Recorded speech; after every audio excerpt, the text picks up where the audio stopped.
Hubert de Boisredon qui est avec nous, le PDG d'Armor. Bonjour Hubert. Bonjour Stéphane. C'est super intéressant parce que, en fait, ce qui motive cette invitation se révèle une fois qu'on regarde l'entreprise, que vous faites, etc., un petit peu anecdotique. Au regard de tant d'ailleurs, l'évolution. C'est pour ça que j'ai appelé ça développement par l'innovation, c'est-à-dire l'évolution, mais on va en parler de ce que vous fabriquez, le point de départ, les points d'arrivée, etc. Que en ce qui concerne le management, l'actionnariat salarié, voilà, c'est quand même très très intéressant tout ce qu'il y a au cœur d'Armor. Donc on est pas très loin de Nantes, c'est ça, hein? On est à Nantes, le siège, et l'usine à la Chevrolière, à 15 km au sud de Nantes. 274 millions d'euros de chiffre d'affaires, c'est ça toujours À peu près, on va s'approcher tout doucement des 300 cette année. 1900 salariés? Oui. Donc ça veut dire un... On est 700 en France, le reste à l'étranger. Armor exporte 85% de sa production. Donc c'est des forces commerciales qui sont à l'étranger? Et industrielles. On a une trentaine de sites industriels et logistiques dans le monde entier sur les 4 continents. D'accord. Non, mais parce que 274 millions d'euros, 1900 salariés... Et normalement, c'est dans la distribution qu'on est avec des ratios comme cela, moins dans l'industrie quand même. Mais en fait, bon, pour ceux qui ne connaissent pas Armor, c'est une entreprise industrielle historique, elle a pratiquement 100 ans. Ouais. Au départ, c'était le papier carbone, les rouleaux de fax, les rubans de machine à écrire, les cartouches jet d'encre, cartouches laser, et maintenant, de ce qu'on appelle des rubans transfert thermique qui impriment 6 étiquettes code barre sur 10 en Europe, 3 sur 10 dans le monde, et tout ce qui est information variable sur emballage. Comment ça 6 étiquettes code barre sur 10 en Europe? En Europe, et presque 8 sur 10 en France. Et ça fait combien? Je veux le chiffre.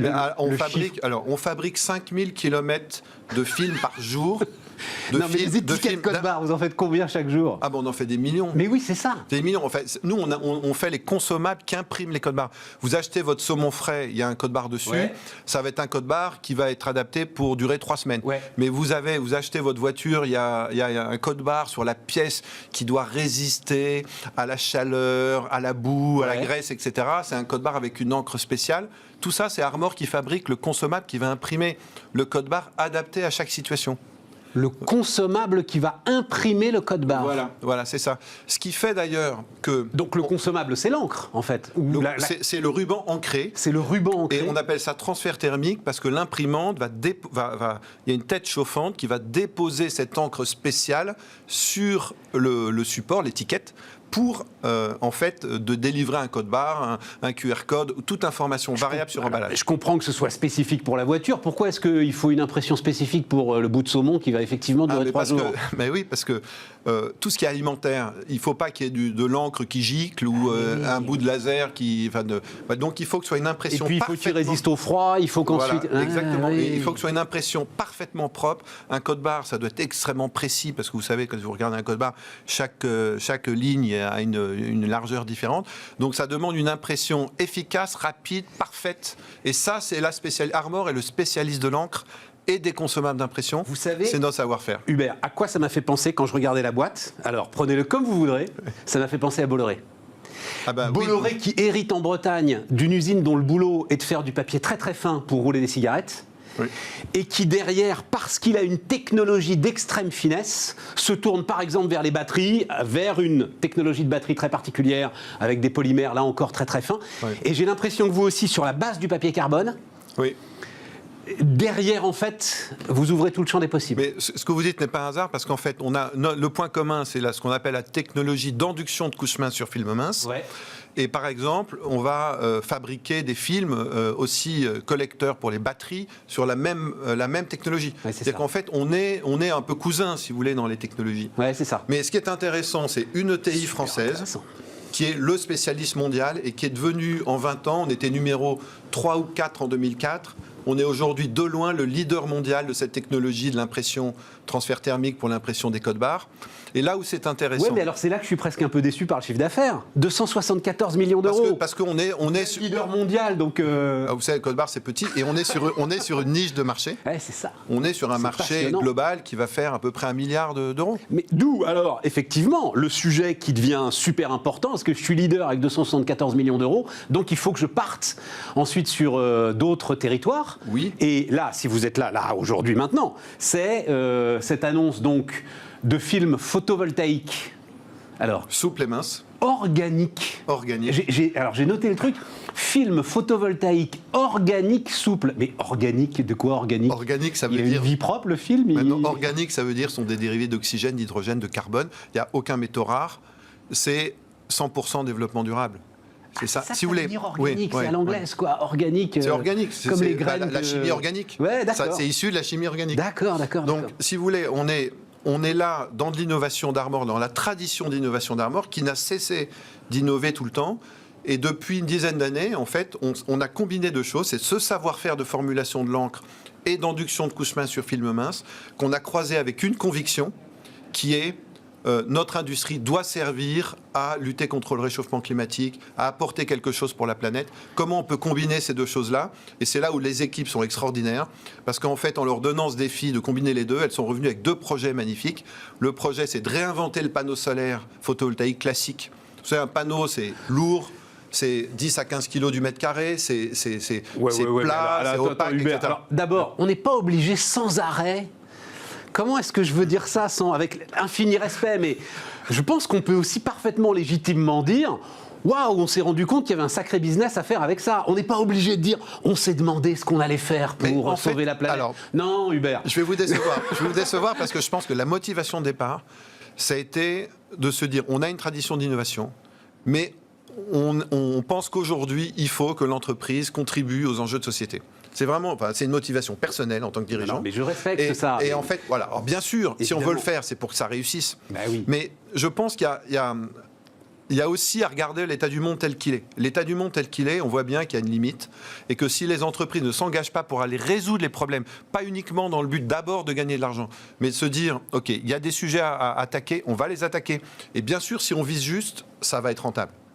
Mais je pense que la motivation est très forte et c'est ce qui a fédéré l'ensemble des équipes, ce qui fait que Armor, je pense, est une source d'inspiration et de motivation extraordinaire. On parle de la belle histoire d'Armor parce que les gens qui sont... Je vais y aller. Bon. Alors, je vais rentrer. Alors, je vais rentrer dedans parce que ça m'a... Alors, c'est très intéressant ça justement. On est sur le truc. Donc, film photovoltaïque organique souple sur les façades des gratte-ciel à Dubaï. Ou même, là j'étais tout à l'heure... Le contrat, c'est sur Dubaï. J'étais tout à l'heure dans le... non, mais Dubaï, c'est un exemple. Mais j'étais tout à l'heure dans le 14e, je voyais des beaux immeubles avec des façades de béton sans fenêtre, complètement vierges, où il n'y a absolument rien. Et pendant ce temps-là, on va aller couvrir des champs agricoles avec du photovoltaïque. Est-ce qu'il n'y aurait pas d'abord... Non, bon. Tu sors combien de kilowattheures au mètre carré avec ton film photovoltaïque? C'est incomparable avec un panneau. Tu peux pas comparer les deux, j'en suis sûr. Mais si, parce qu'en fait, on a une capacité d'1 million de mètres carrés. 1 million de mètres carrés, ça permettrait de couvrir chaque année les 2/3 des façades des immeubles de la Défense, pour vous donner une idée. Ouais. Imaginez que chaque année, on couvre de films. Mais tu produis quoi comme énergie? Tu produis l'énergie, à la limite, pour allumer les LED qui sont dans les bureaux des... On a identifié que ça pouvait couvrir à peu près 30% de l'énergie du bâtiment. Du bâtiment, voilà. Mais c'est considérable. Ben oui, c'est considérable. Non. Mais je pense que l'enjeu, il faut prendre du recul. L'enjeu, il est que il y a des millions de mètres carrés, d'hectares de surfaces bétonnées aujourd'hui qui sont couvertes par rien, parce qu'en fait, elles ne sont pas adaptées pour aller mettre des panneaux solaires classiques. De la même manière, il y a des surfaces de toits fragiles absolument partout, des hangars, des choses comme ça, on ne peut pas mettre de panneaux. En fait, moi, de mon bureau à Nantes, je vois des tas de toits où il n'y a rien. Et nous, on se dit, plutôt que d'aller couvrir des champs agricoles qui sont faits pour produire, on veut couvrir l'ensemble des surfaces bétonnées de la planète. Fais ce que tu as... Fais ton truc, c'est génial. Mais pas plutôt que tu as besoin des deux. Jamais tes films photovoltaïques ne remplaceront les panneaux solaires dans les champs de betteraves. Je dis ça parce que je pense que l'État, le gouvernement doit aussi prendre ses responsabilités. C'est-à-dire, je pense qu'il faut une impulsion aujourd'hui de l'État pour se dire, est-ce qu'il est normal que ces surfaces bétonnées ne soit pas couverte et ne soit pas encouragée à être couverte. Alors, et je pense que là, il y a un vrai enjeu, si vous voulez. L'enjeu, c'est quand même, on est on voit bien que cette crise sanitaire est encapsulée dans une crise écologique majeure. Il faut qu'on puisse attaquer le sujet vraiment. Mais donc ça veut dire quoi? Tu veux des subventions? Je veux, par exemple.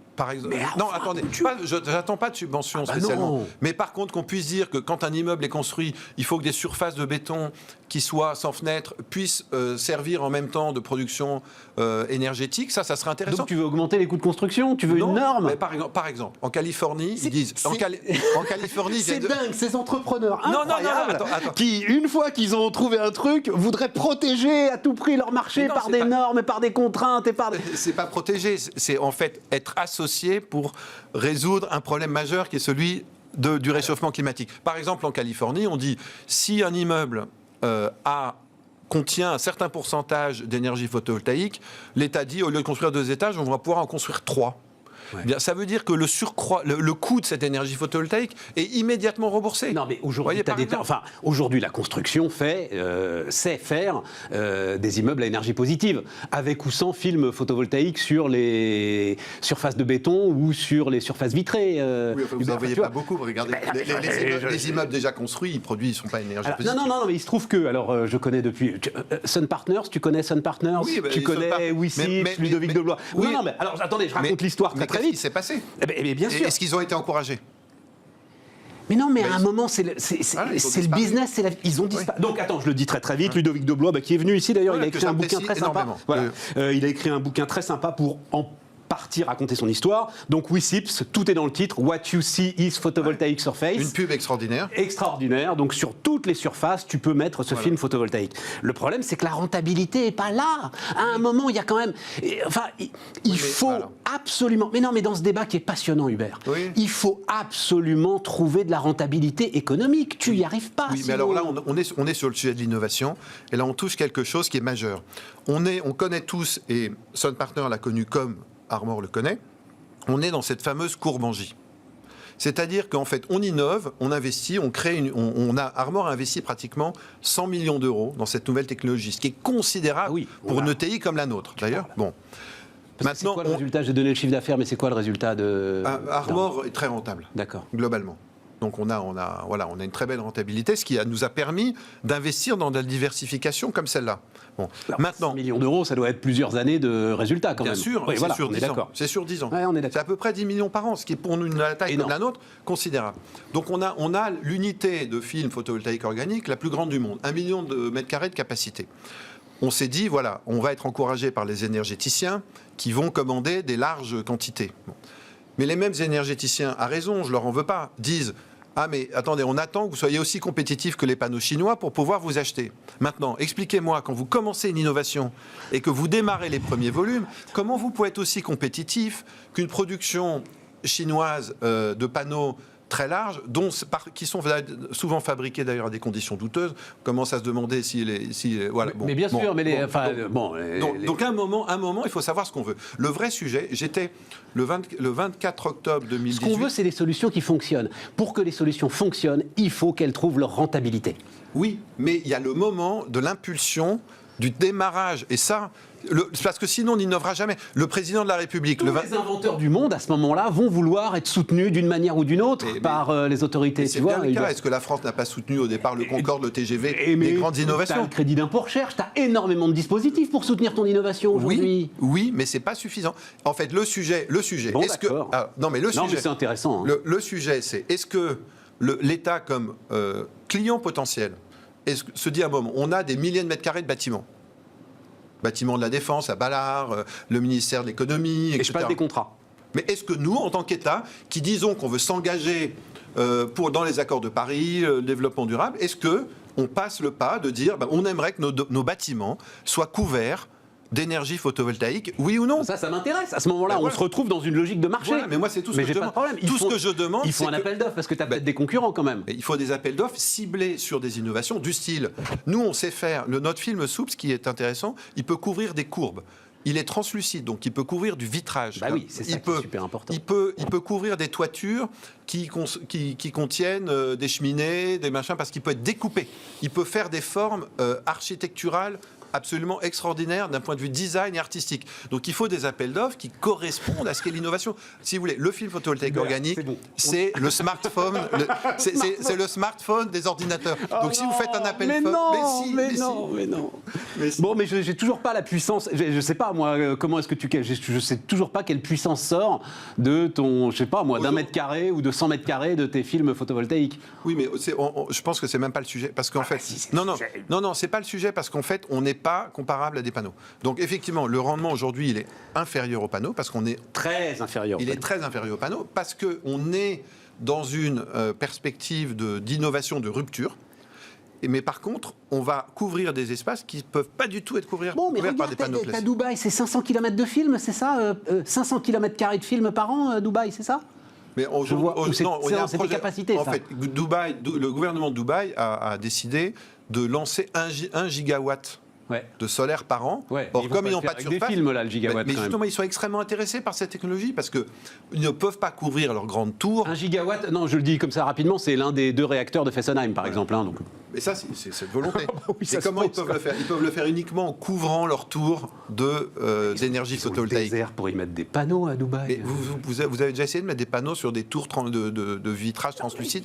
Impossible. Le désert. Enfin, à Dubaï, c'est un peu là, mais juste à la sortie de Dubaï, ce qu'ils veulent, largement la place de mettre des panneaux. Ce qu'ils veulent, c'est couvrir. Non, alors, attends, parce que tout ça est passionnant, je le savais. 4 minutes, sur le modèle de management quand même, c'est-à-dire association très large.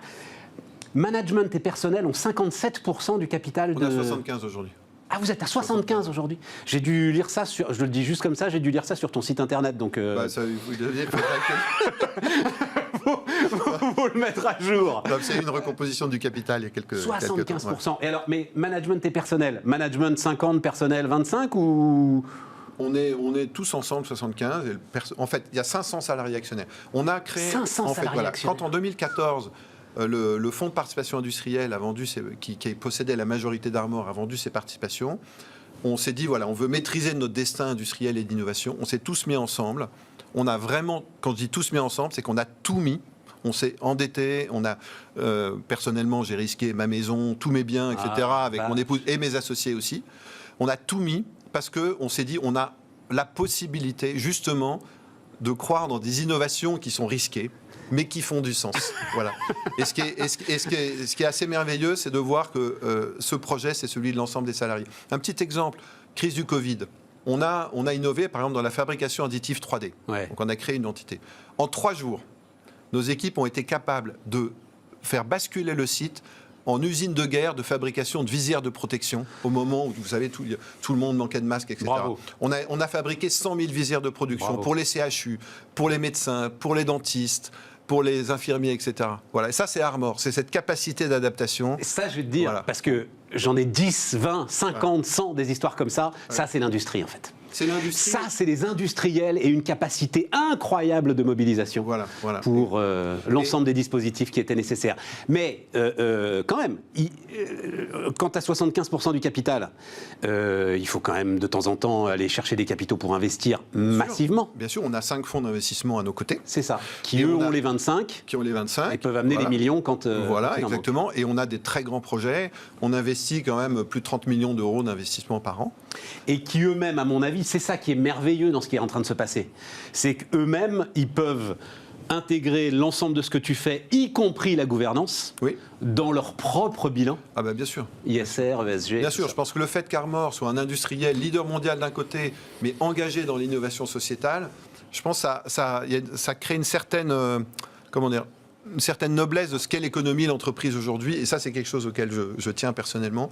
Moi, je suis absolument convaincu que l'entreprise est utile à la société. C'est un peu mon combat, ma vocation. Et en associant le maximum de salariés avec nous, on va faire des choses extraordinaires. Et c'est pas terminé. On est parti sur de long terme. On aimerait construire un groupe industriel de développement durable et d'innovation sociétale. On va se revoir, Hubert. On est associé avec une initiative formidable. Alors, lyonnaise, tant pis, c'est pas... Voilà, nos anciens actionnaires... Qui s'appelle l'entreprise du futur. Voilà. Et je pense qu'à cette occasion-là, tu m'as l'air parfaitement apte à être associé à l'ensemble de cette magnifique initiative. On vous racontera ça, ce sera à la rentrée. Merci Stéphane. Dans le cadre de nos développements. Hubert de Boisredon, donc, PDG d'Armor, était avec nous sur Bismart.